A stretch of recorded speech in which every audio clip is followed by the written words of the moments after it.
Hello. What I'm going to do is go through some trig review here for solving trigonometric equations and simplifying identities. So, real quick run through. We're going to do some verifying of identities. We're going to solve some trig equations. Some of that is going to involve taking square roots. We're going to do some factoring. And then we'll get into some of the sum and difference identities as well as double identities. And that is about it. Finish off with a tangent double, so 5 problems. So starting with this first one, which is going to be simplifying or verifying an identity. So that's going to require me to simplify one of these sides. So I'm going to work with the left-hand side of the equation here. And what I see right away is a Pythagorean identity.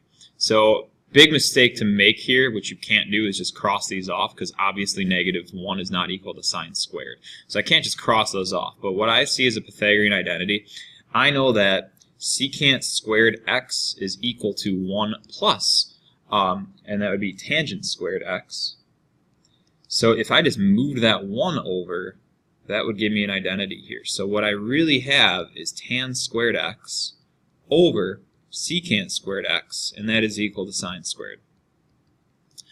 So from here, I'm going to start switching things into sines and cosines. I'm going to take my tangent, which I know is sine over cosine, and since it's squared, I'm going to leave both the sine and the cosine squared. And then I know that secant squared x is also 1 over cosine squared x. And I'm going to bring down the right-hand side of the equation. And then lastly, I can see that out of my two fractions here, I have a fraction here and a fraction here, the denominators of both of these are cosine squareds. So those will eliminate. I'm left with sine squared x over 1. And that is equal to sine squared x. So that is verifying that that is an identity. The next one is going to involve a little factoring here. So the first thing, before I start switching things like the cosecant, before I switch that being as over sine, what I'm going to do is just recognize that this is an entire quantity being multiplied, and this is a quantity, both which contain cosine squared. So I'm actually going to factor that out. What I mean is I'm going to bring that on the outside of my parentheses by dividing.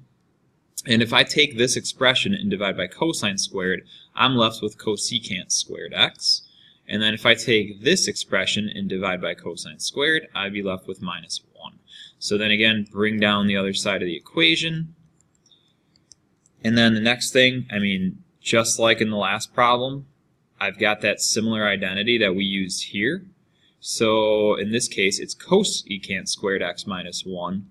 And cosecant squared x minus 1 is cotangent squared x.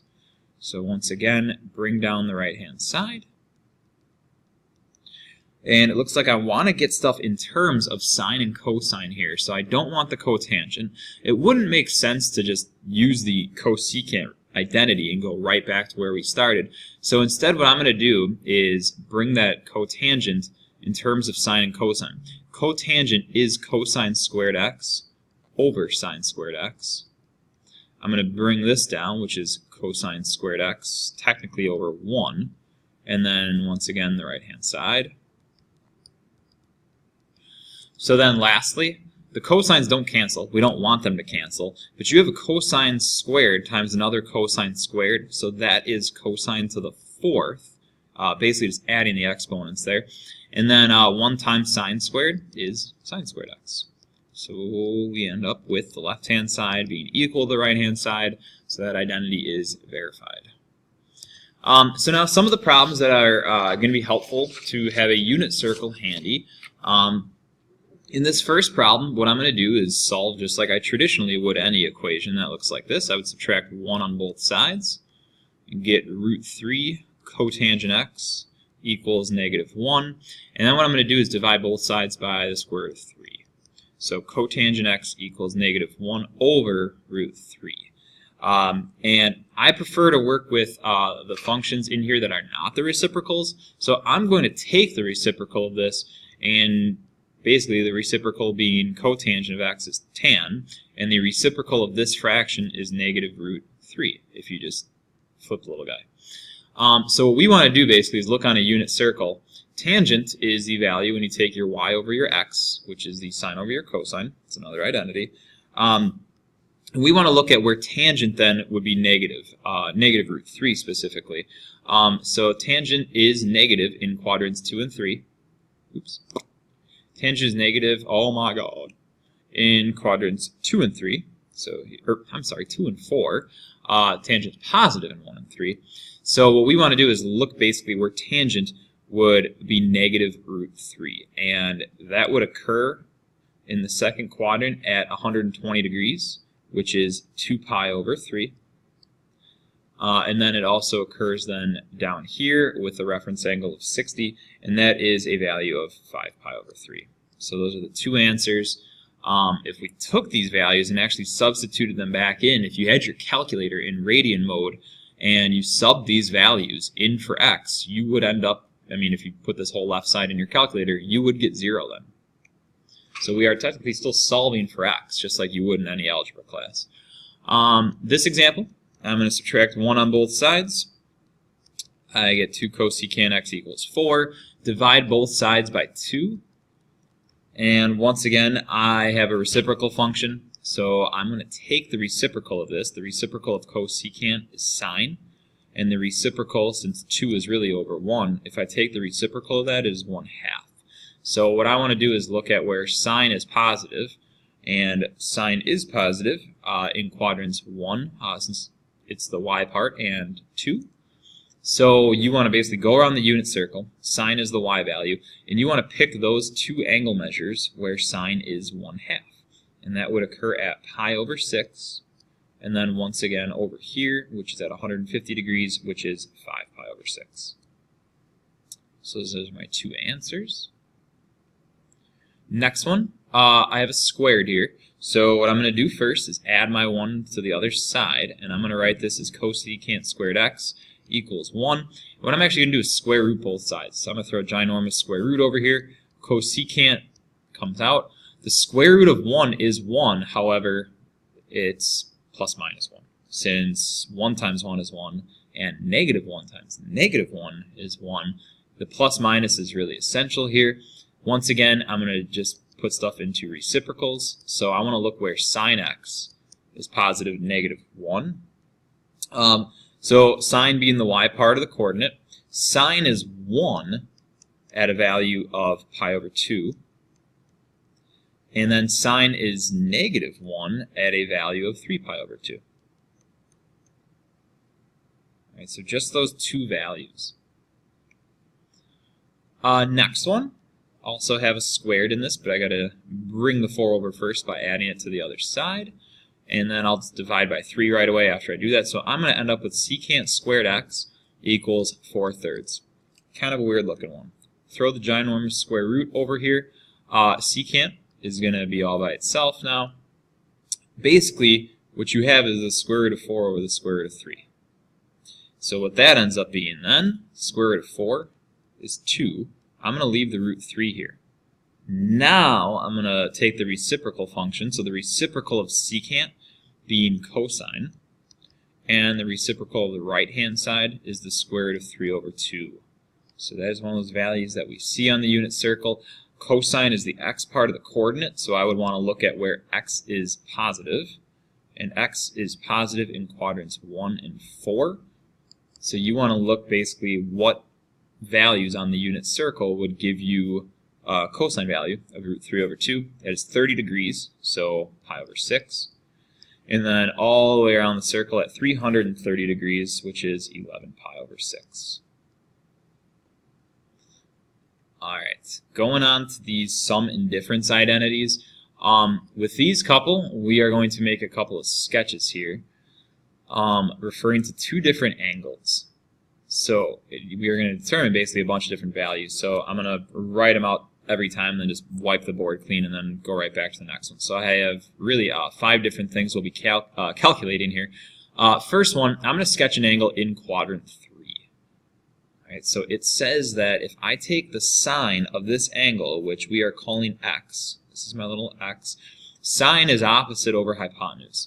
So my opposite side to x I'm going to label as negative 12. My hypotenuse is 13.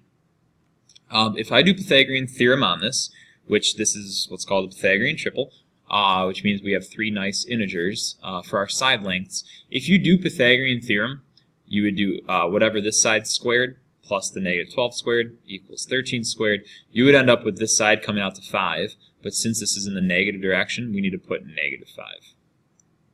Alright, so that's really the first step in doing some of these problems. Tangent of the other angle, which we're going to call angle y, that is in quadrant 1. And I'm just going to sketch an angle here. Tangent being the opposite over the adjacent side. So I'm going to label my opposite as 5, and my adjacent side is 4. That's a very ugly little y, but that is referring to angle y. So what I would want to do here is Pythagorean theorem and figure out what my hypotenuse is. So I'm going to do 4 squared plus 5 squared equals the hypotenuse, which I'm going to call c, and that is squared. 4 squared, 16, 5 squared is 25. That equals c squared. C is going to come out to the square root of 41. Okay, so that is the hypotenuse here. Now we are just going to do a bunch of our formulas. So I'm going to start with sine of x minus y. Alright, so that's the first one that's up there. The identity formula, or not identity, sum and difference formulas then. The difference formula for that would say sine of x minus y equals sine x times cosine of y minus cosine x sine y. So basically just going to be filling in a bunch of different ratios here. So I'm going to start off with the sine of x, which we were given that right away. The sine of x is negative 12 over 13. So I'm basically just replacing that in my formula, that value. Cosine of y. So I'm going to now go over to this one. I'm going to take my adjacent side, which is 4, over my hypotenuse, which is radical 41. And then I'm going to write minus, and then the cosine value, which going to the x triangle. So cosine being the adjacent over hypotenuse, so I'm going to take negative root 5 over 13. And then sine of the y is going to give me my opposite over hypotenuse, and that is 5 over root 41. So basically at this point, what I'm going to do is multiply these together. So the negative 12 times the 4 gives me negative 48 over, and then that is 13 root 41. And then this is a minus, this is a minus. So really I'm going to be adding, and that is 25 over 13 root 41. And if you add your numerators together, since my denominators are the same, which is 13 root 41, I can just take the negative 48 and I can add the 25, and that's going to give me negative 23 on top. Basically, the last step then would be to rationalize this. So what I would want to do in order to rationalize this fraction would be to multiply my numerator and my denominator by the square root of 41. So my numerator is going to give me negative 23 root 41. My denominator is going to be 13 times root 41 times root 41. That right there is just 41. So I'm going to end up with 533. So that is going to be my simplest form final answer. So the next part then would be to do the cosine one. So I'm going to use my cosine formula. It's basically going to give me a similar kind of style of problem where we're just going to be taking a bunch of different sine and cosine values. The cosine addition identity then would say I'm going to take cosine, and that's x plus y, equals cosine x cosine y minus sine x sine y. So what I'm going to end up doing here is taking the cosine of the x angle, which is the negative 5 over 13, cosine of the y angle, which is 4 over root 41, minus the sine of the x angle, which is the negative 12 over 13, and then the sine of the y triangle, which is 5 over root 41. So very similar type of setup where I'm just taking sine and cosine values from my two triangles. Numerator here becomes negative 20. My denominator is 13 root 41. This is a minus, this is a negative. I'm going to end up adding again. The 12 times the 5 is 60 over, again, 13 root 41 is the denominator. You can now add your numerators together. That is 40 over 13 root 41. And now, once again, rationalizing, I've got this radical on my denominator. If I multiply my numerator and denominator by root 41, the radicals are essentially just going to eliminate each other, and I'm going to end up with 40 times the square root of 41 on the numerator. My denominator, you're just going to take 13 times 41 and get, once again, 533. So same denominator as before. Basically, that's it then. So very, very, very similar types of problems. The last one is just going to be dealing with a bunch of tangent values. So I'm going to now jump onto that one. And that is the tangent difference formula. So far we've done this one, we've done this one. We are now on to tan x minus y. And the identity formula for, the difference formula for that says tan x minus tan y over 1 plus the product of tan x and of tan y. So again, substituting a bunch of values for this. My numerator, I'm going to take the tangent from the x one, so that's my opposite over adjacent, negative 12 over negative 5. So I'm going to just express that as positive 12 over positive 5, minus the tangent from the y, which is 5 over 4, and that came from this directions for the problem, over the 1, and then it is plus tan x, which is the 12 over 5, and then tan y, which is the 5 over 4. So this one only uses the tangent values, unlike the ones before, which kind of bounce back and forth between sines and cosines. So what I'm going to do with this numerator is clean it up a little bit by finding a common denominator. My common denominator between 5 and 4, I'm going to use 20. So from 5, we multiply by 4 to get to 20, so 12 times 4 would give me 48, minus, do the same thing here, 4 times 5 is 20, 5 times 5 is 25, so that is just my numerator. Denominator, I'm going to bring down my 1 plus, and then you're just multiplying here, so 12 times 5 is 60, 5 times 4 is 20. So the next thing I'm going to do is clean up the numerator a little bit. I'm going to take my 48 minus my 25, and that gives me 23 over the 20. Denominator stays the same since those were having common denominators. Down here, I'm going to find a common denominator, which I'm going to use 20. So I'm going to really write the number 1 as 20 over 20 plus 60 over 20. Alright, so now I have a common denominator for my bottom. I'm going to bring this numerator over. Denominator is now 80 over 20. This happened before in one of our problems where I've got this 20 on the bottom. That is going to cross off, and then I'm left with 23 over 80. So that is our final simplest form answer. So I'm going to wipe this. Again, if you are not getting this, you can just pause, rewind, fast forward, all that jazz. And go back up again, and now we're just going to look at some of the double identity problems. So just kind of making our way down this little checklist here. This is done. Sine of 2x. So the sine double identity formula says in order to get sine of 2x, I'm going to take 2 sine x cosine x. I like this formula a bunch. It's really easy to just get those values again from our two triangles. I'm going to bring my 2 here, and basically we're just going to fill in our two ratios, which we've been doing the same process over and over again. This time it's just going to be a giant product. So the sine of x is negative 12 over negative 5, so I can just write it as, the sine of x is opposite over hypotenuse. So negative 12 over 13, and then the cosine of x, I'm going to grab from the same triangle then, cosine is the negative 5 over 13. So what you are really going to do here is just multiply straight across. If you really want, you can write the 2 as being over 1. And just multiply. I'm really just doing 2 times the negative 12 times the 5, and that is going to give me 120. And on my denominator, I have 1 times 13 times 13, which is 169. And that is going to be our answer. So pretty straightforward.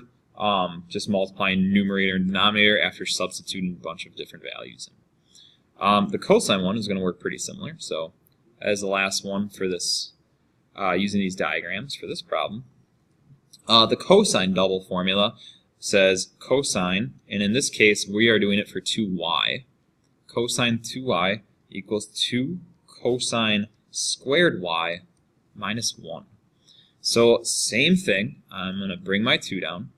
I'm going to bring my value for cosine squared of y.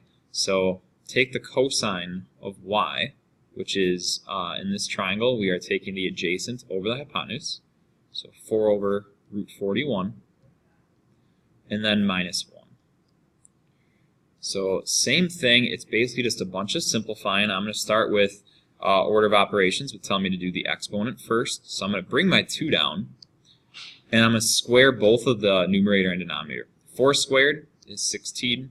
Radical 41 squared is just 41. Bring down the minus 1. That is equal to me basically just multiplying my numerators here, because the 2 is technically over a 1. So that is 16 times 2, 32 over 41. Again, bring over the minus 1. And then from there, I'm going to rewrite my value of 1 as 41 over 41, because that would be my common denominator. And then lastly, we are now at the point where I can just subtract my numerators. 32 minus 41 is negative 9. And then the denominator stays the same. That is your simplest form final answer. Alright, next one is going to be a sum and difference identity. So we are going to be doing the same formulas, except now we're going to be taking values from the unit circle. So I'm going to start with the sine of negative 105. And how this one is going to work. I'm going to make a sketch of this. Sine of negative 105. So if I draw a negative angle coming down this way, approximately negative 105 degrees. I like to work with positive numbers for these types of problems. There are a bunch of ways that you can do them. But basically, if I were to find my positive coterminal angle, I could take 360 minus the 105, and that would give me a positive coterminal angle then of 255. So these two angle measures are going to represent the same terminal side. So I'm going to deal with this 255 here. And basically what I'm going to look at is, can I find two values, two angle measures from my unit circle that are going to give me 255. So I'm going to take sine, and I'm going to break it up and use 225 degrees plus 30 degrees. I know that 225 plus 30 is 255. The sine identity formula, or the sine addition formula, would say take sine of your x angle, which is the first one, 225, times the cosine of the y angle, which I'm calling 30, plus the cosine of the x, so cosine 225, and then times the sine of 30. And I'm going to just grab those values right off of my unit circle then. So sine 225 means I'm going to go to where 225 degrees is, and I'm going to look at the y-coordinate of that, because that's the sine, and that is negative root 2 over 2. Cosine of 30, I'm going to grab the x value from that, which is root 3 over 2, plus the cosine of 225, negative root 2 over 2, and then the sine of 30, so that y-coordinate at 38 degrees, and that is 1/2. And basically, it's going to look like some of our problems before, where I'm just going to multiply my numerators and multiply my denominators, and then simplify. So on this one on the left here, negative root 2 times root 3 is negative root 6. That is over 4. Plus, and this is negative root 2 over 4. So since I already have a common denominator, this is pretty sweet. I can just write this now as negative root 6 plus negative root 2 over 4. And you could also write that as negative root 6 minus root 2 over 4. Same thing. You could write it as negative root 2 minus root 6 over 4. And it's going to give you the same answer for all those. Basically, if you were to type this fraction into your calculator and hit enter, you'll get an ugly decimal. That is the same ugly decimal as you would get if you typed in sine negative 105, assuming that your calculator was in degree mode. Alright, next one is going to be with cosine. Alright, so this one is in radians. So the first thing I'm actually going to do is convert this into degrees by taking 5 pi over 12. and multiplying by the conversion of 180 over pi. So if you multiply this out, you would really end up with 900 on your numerator over 12, and that is 75 degrees. So what we are really doing is evaluating cosine of 75 degrees. So I'm going to look at two angles that are going to sum up to this. So from the unit circle, I'm going to do cosine, and I'm going to take 45 plus 30. So you know that 45 plus 30 is 75.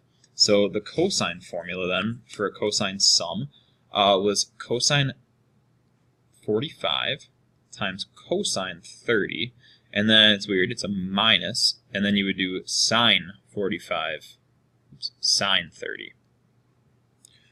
So now, again, just going to the unit circle, to get cosine 45, I'm going to find 45 degrees, take the x-coordinate, which is root 2 over 2, cosine of 30, root 3 over 2, minus the sine of 45, which is root 2 over 2, and the sine of 30, which is a half. So I'm going to end up, just like we did in the last one, multiplying this out, I'm going to end up with the square root of 6 over 4, and then minus the square root of 2 over 4. So our final answer will be root 6 minus root 2 over 4. Alright, and then we have a tangent one. So tan 165, once again, just going to find two angles going around the unit circle that are going to total 165, and then I'll use the tangent formula. So I'm going to use tangent of 120 plus, and then 45. So I'm going to use the tangent sum formula. I know that 120 plus 45 is 165. So the tangent sum formula says what I'm going to do is take tan 120 plus tan 45 over, and then this is where your denominator is 1 minus tan 120 times tan 45. So we had done one of these before as far as the formula went. Before we were just taking the ratios of like opposite over adjacent. This time I'm going to go to the unit circle on this, and I'm going to take my tangent of 120, which is negative root 3. Tangent of 45 is 1, and on my denominator I'm going to do 1 minus, and then it's really just the product of these two values. The tangent of 120 is negative root 3, the tangent of 45 is 1. So just to clean this up a little bit, my numerator I'm going to write as negative root 3 plus 1, and then the denominator, I again have a negative or a minus and then a negative, so I'm going to write that bottom as 1 plus root 3. So as far as simplifying this goes, it's not as easy as just saying I'm going to rationalize it, but what I'm going to do to get my radical out of my denominator is multiply by what's called a conjugate. So what that means we're going to do is I'm going to end up multiplying by, instead of just root 3, it is going to be 1 minus root 3. And what that's going to allow us to do then is multiply by just using the distributive property here. What we're going to see is that the root 3's are really just going to cancel each other out. I'm going to end up with 1 positive and 1 negative, and then we'll end up with an integer on the bottom. So negative root 3 times 1, negative root 3. I have a negative root 3 times a negative root 3. That is just positive 3. And then I have a 1 times a 1, which is 1. And then 1 times negative root 3, which is negative root 3. My denominator, multiply that out. I've got a 1 times 1. 1 times negative root 3. And here it goes. This is the positive root 3 times 1. And then lastly, root 3 times negative root 3, which is just 3. So what's going to end up happening here is on my numerator, I have my integer, the whole number part here, 3 plus the 1. I'm going to write that first, so that is 4. And then I have a negative root 3 minus a root 3, so that is minus 2 root 3. So I have two of those negative root 3's. My denominator, these are, since we have a negative root 3 and a positive, those are going to just cancel out. And I have 1 minus 3, which is negative 2. So the last step really in simplifying this is to divide everything, these three values essentially, I'm going to divide by negative 2. 4 divided by negative 2 is negative 2. Negative 2 root 3 divided by negative 2 is just 1, and it's going to become positive. And then I'm just going to bring over the root 3. So this is what we end up with for our final answer. And then the last one, determining tangent of 2b. So we have yet to do one that has tangent double identity. So what I'm going to do for this first is Pythagorean theorem. I'm going to call this value x, and I'm going to say 4 squared plus x squared equals root 20 squared. So 16 plus x squared equals 20. I'm going to bring the 20 over by subtracting, so I'm going to end up with 20 minus 16, which is 4. And then x is going to be the square root of 4, which is 2. So right away, I'm just going to replace that right here and throw that on my diagram. And that is going to come in handy in a second. I'm going to wipe the work here to give myself some more room. And I'm going to bring in the double formula for tangent, which says tan 2b equals 2 tan b over 1 minus tan squared b. And once again, we are just going to grab a ratio right from this diagram where I'm looking at b. My opposite side is 2, my adjacent side is 4. So my tan b is 2 over 4, which I'm going to make life a little bit easier on myself for simplifying and just write that ratio as 1/2. So anytime I see the tan b, I'm going to put a half there. So in the formula, I have 2, and then tan b again is a half. My denominator is 1 minus, and then the 1/2 is squared, since it was tan squared. So my numerator is nice. I have 2 times a half, so 2 halves is just 1. My denominator, I'm going to bring down the 1 minus, and then once again, both the numerator and the denominator are squared here. 1 squared is 1, and 2 squared is 4. So now I still have this 1 on my numerator. I'm going to clean up the denominator a little bit by finding another common denominator here, basically by replacing this 1 with a 4 over 4. Give myself a little bit more room. What I end up having, again, I'm going to take this 1, just to show you where I'm going from here. I'm going to bring it down right here, and then clean up the denominator. 4 minus the 1 is 3. The denominator here stayed the same. So what I really have on my numerator, just to make sure we're not goofing any fractions here, especially at the very end of this 1, I'm going to rewrite as 1 over 1. And then I'm going to write my denominator as 3 over 4. So really, dividing fractions means you are multiplying by the reciprocal. So the 4 is actually going to multiply by the 1, and then this one by the 3. So I'm going to end up with a final answer of 4/3. So in all of that work, we just end up with 4/3. So again, just to go backwards, we did the tangent double identities. We did a bunch of sum and difference formulas with the unit circle. We also did the sum and difference formulas with just 2 right triangles in the coordinate plane. And those ones really, the signs are what kind of changed a bunch of our answers. So just really paying close attention to the fact that even when we did Pythagorean theorem, this 5 was negative, and that is a huge point. And then we did some solving trig equations all the way back to when we just started with the identity problems.